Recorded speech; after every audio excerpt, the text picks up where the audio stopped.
Well, hello and welcome to today's meeting of Basic Hebrew on this second day of October 2022.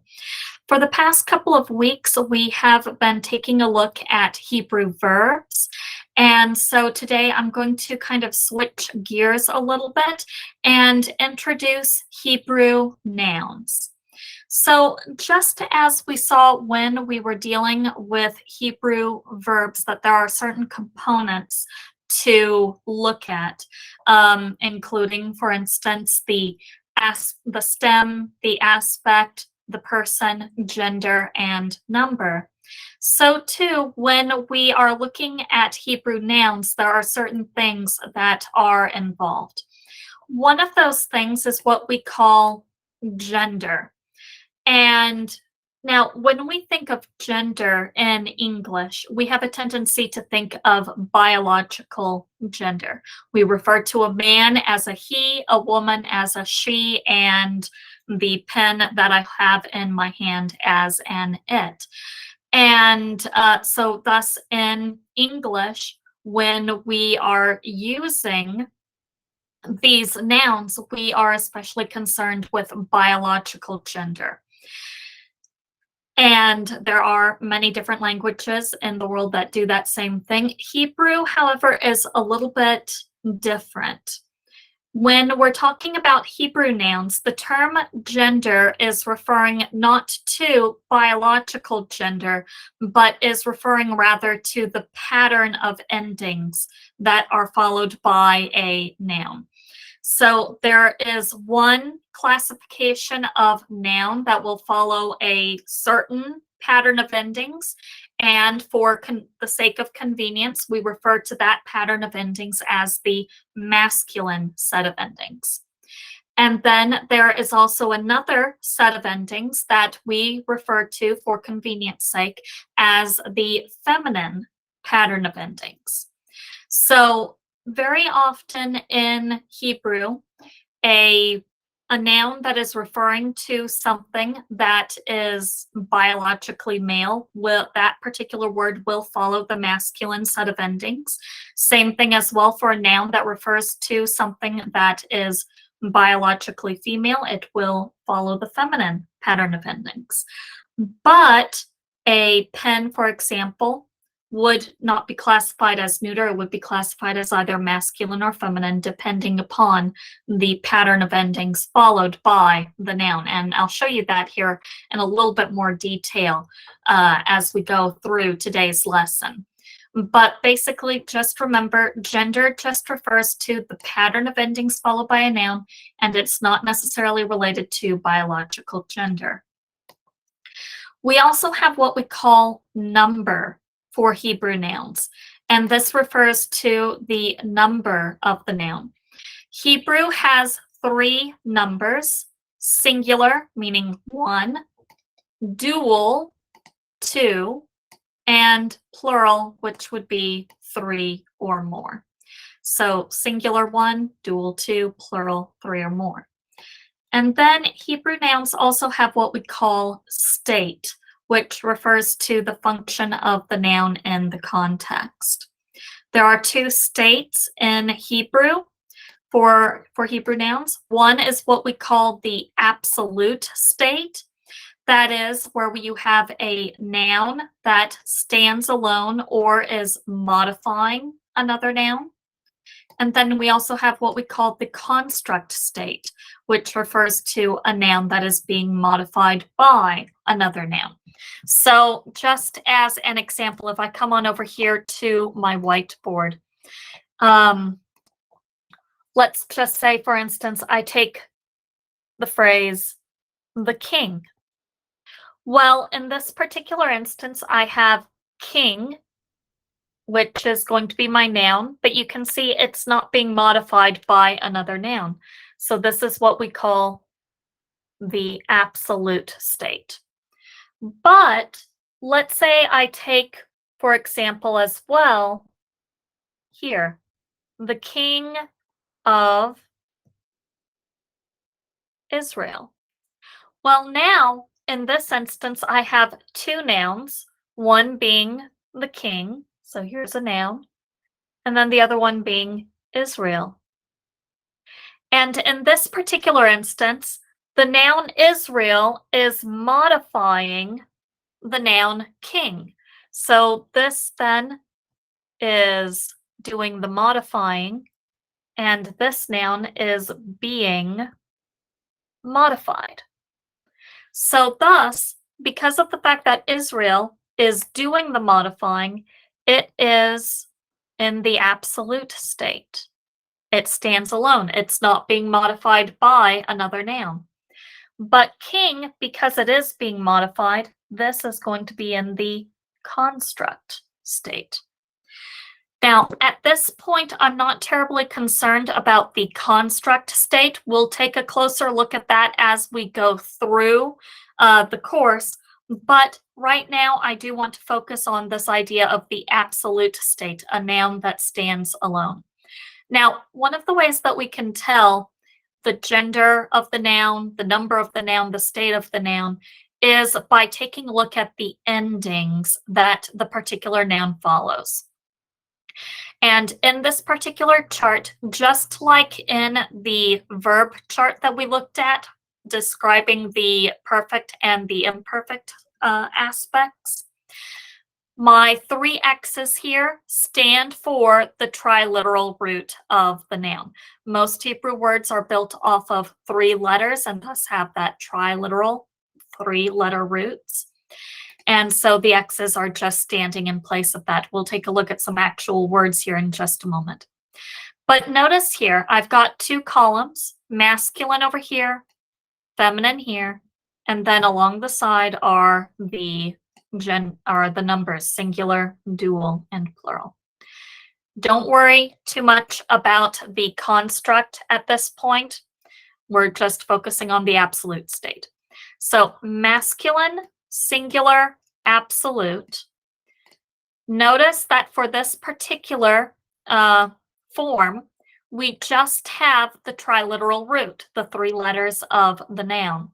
There is no ending that is added. It is the unmarked form, we would say. So masculine, singular, absolute, there's no ending.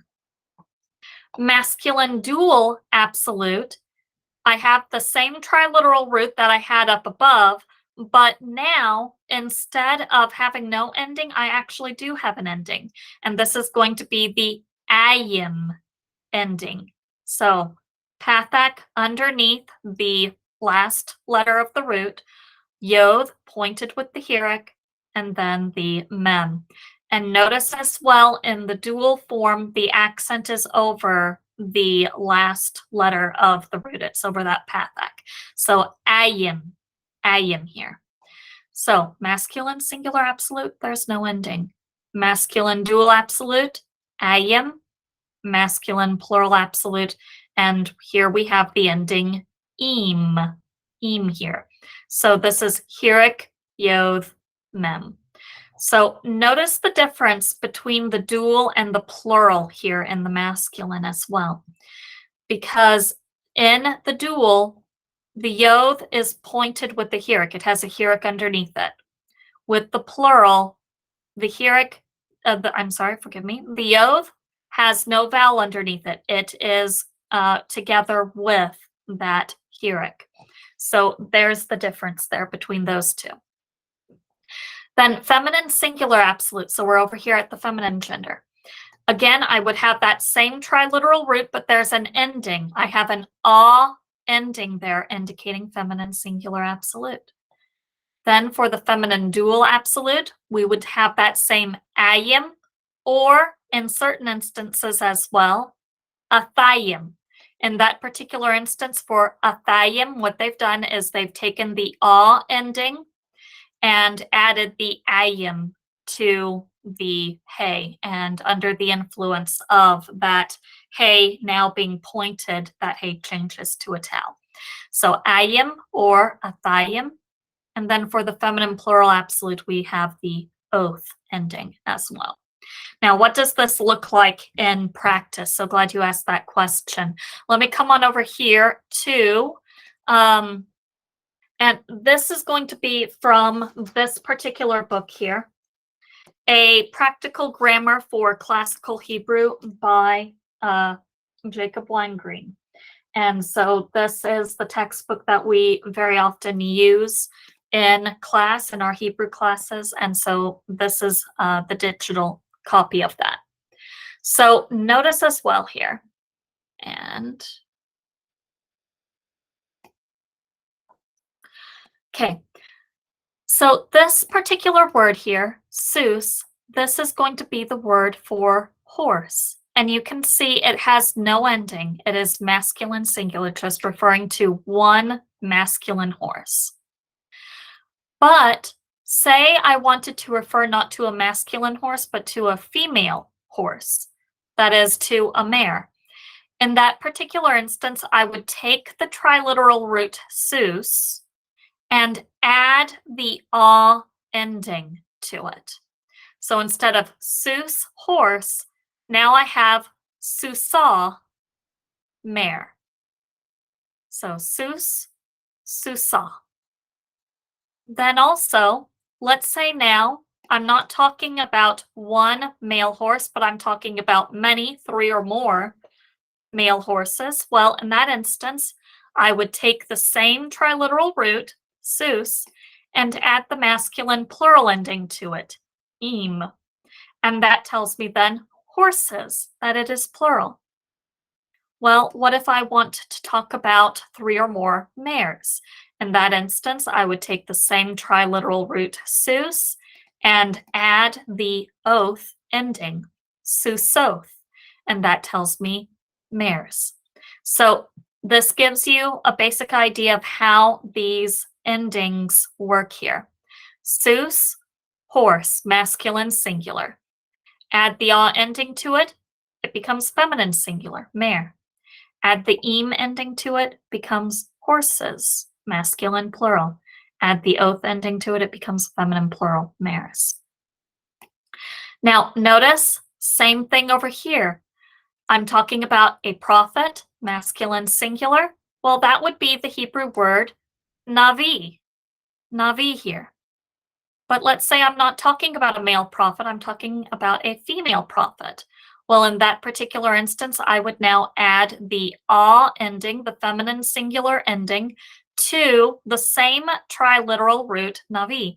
And so thus it becomes niviah. Now, you will notice here that we do have a reduction of the kamates here. Underneath the noon, we had a kamates, but when we add the a ending, that kamates reduces all the way down to a simple vocal schwa here. And the reason for that is the accent has moved. On navi, the accent was on the last syllable, the V syllable, and kamates can stand there. But as soon as we add the a ending, the accented syllable is still the last syllable, which in this instance is not going to be the V syllable, but is instead going to be a here. Well, that means then that the kamates was standing here underneath the noon, which was now no longer before the accent, but actually a step further than that. And kamates does not like to stand in the syllable that is before the syllable that is before the accent. We call that the proprotonic syllable. So it reduces there, and you'll see that. This here. So kamates reduction. Kamates cannot stand in a propretonic syllable. So we have what we call tone syllable, which is going to be the accented syllable. Pretone, which is before the tone syllable. And then you also have propretone, which is going to be before the pretone. So notice here on the word davar, this would be the tone syllable. This is pretone. But then if we want to, instead of saying davar expression, we want to say expressions, then I add the im ending to it, making it masculine plural. This is now the tone syllable. The va is now pretone, and the da is now propritone. But the comates here does not like being propritonic. And so what it does then is it reduces all the way down to that simple vocal schwa, and so it becomes then devarim. And that is the same thing that we have here in this instance with neviah. The accent has moved, the comates reduces. So neviah, a female prophet, a prophetess. Well, now let's say that I don't want to talk about a prophet, a single male prophet. Now I'm talking about multiple, 3 or more male prophets. Well, in that instance, I would add the im ending to my triliteral root. So I take the triliteral root navi and add the im ending. And again, the comates reduces because the accent has moved. And so this then becomes neviim, prophets. Now, let's say I want to talk about prophetesses, so multiple female prophets. I take the same triliteral root, navi, and add the oath ending to it. So nevioth. And so thus that would be prophetesses. Now, what about prisoner? So the word in Hebrew for a prisoner is an asir.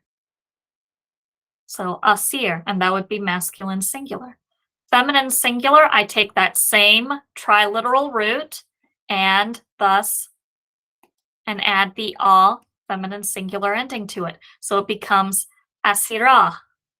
Notice here as well on this, because the accent has moved, the comates of asir also reduces, but in this instance, it reduces to a composite schwa, the hatef pathak, and that is under the influence of the guttural. So very regular. So asira, a female prisoner. Well, what about multiple male prisoners?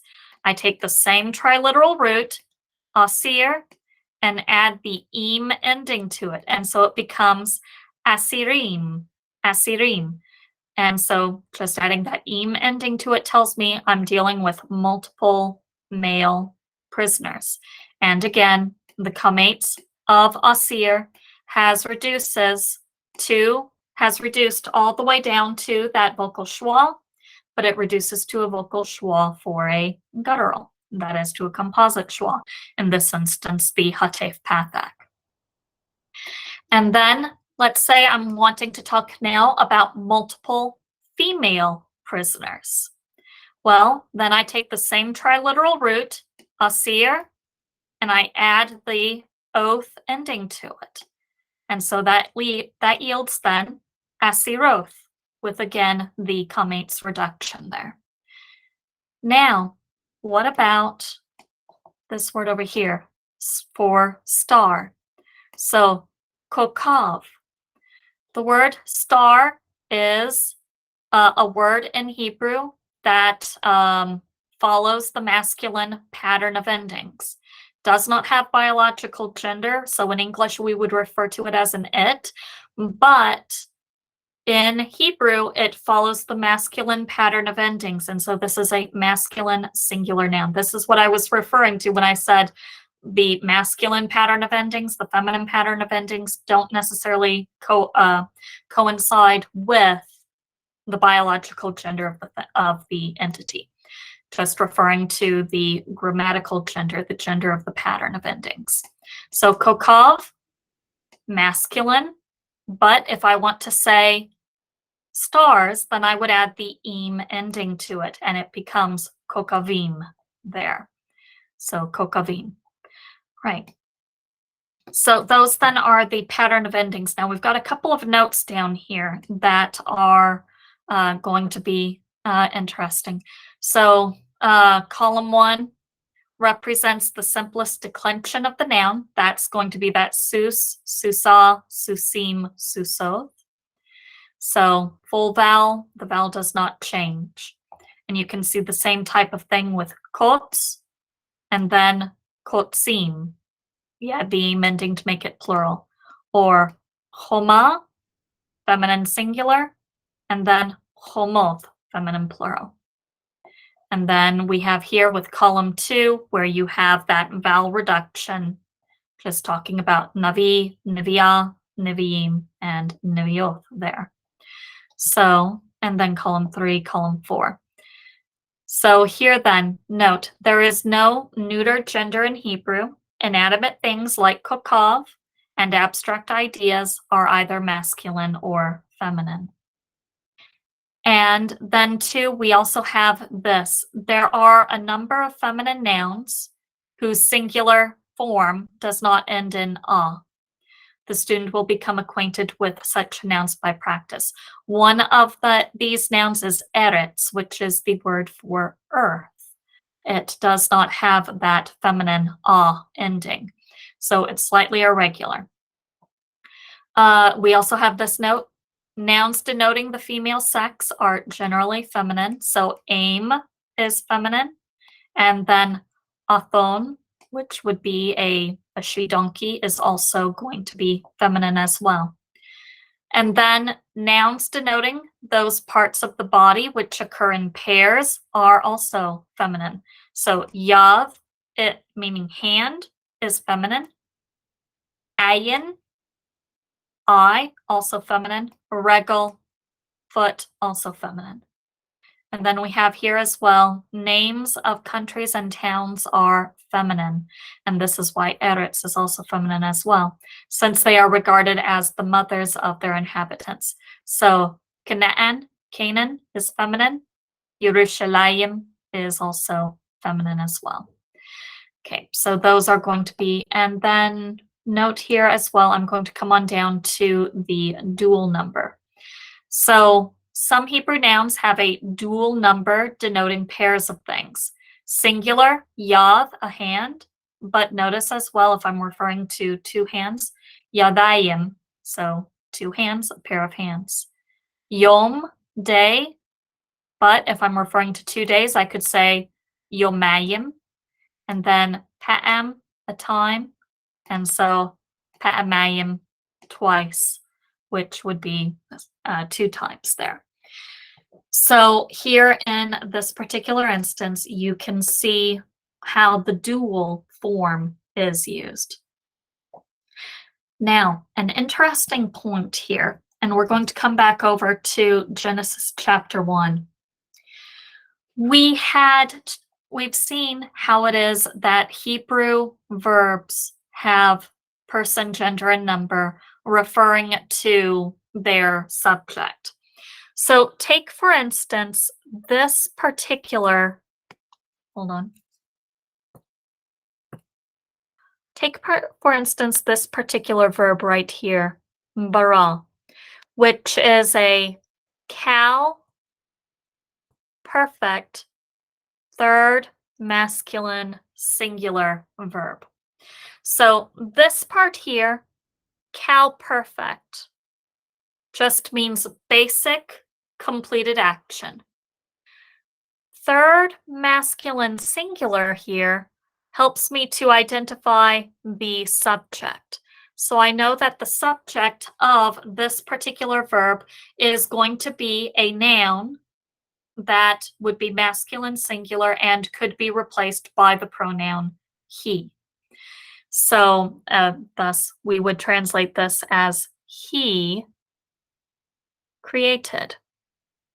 Now in Hebrew, the subject typically follows the verb. This is a little bit of a different construction from English. Notice here in the English text, in the beginning, God created the heaven, where God is the subject, that is, he is the one doing the action, and created is the verb, it is the action. So here we have subject, create, subject God, verb created, and then object here, the heaven and the earth, that which was created. And this is the normal English word order: subject, verb, object. Hebrew, on the other hand, is different. In Hebrew, we don't follow the subject, verb, object order. We follow the verb, subject,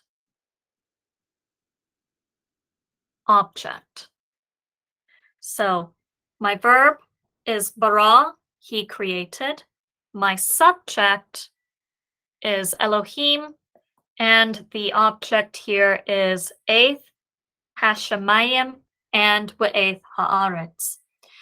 Now, Elohim, notice that im ending on this. We just saw that ending on our chart. We know that that is masculine plural. So this is a noun. It is masculine plural. And we would translate it as God. But here's an interesting thing. Just like in English, in Hebrew, the number of the subject and the number of the verb must agree. Well, notice this. Here, the number of the subject is plural, and here, the number of the verb is singular. So there is a disagreement here in terms of the number of the subject and the number of the verb. Or is there? So the subject is telling me, the number of the subject is telling me that we're dealing with multiple things. Basically, with that plural ending, 3 or more. The verb is telling me I'm only dealing with one thing.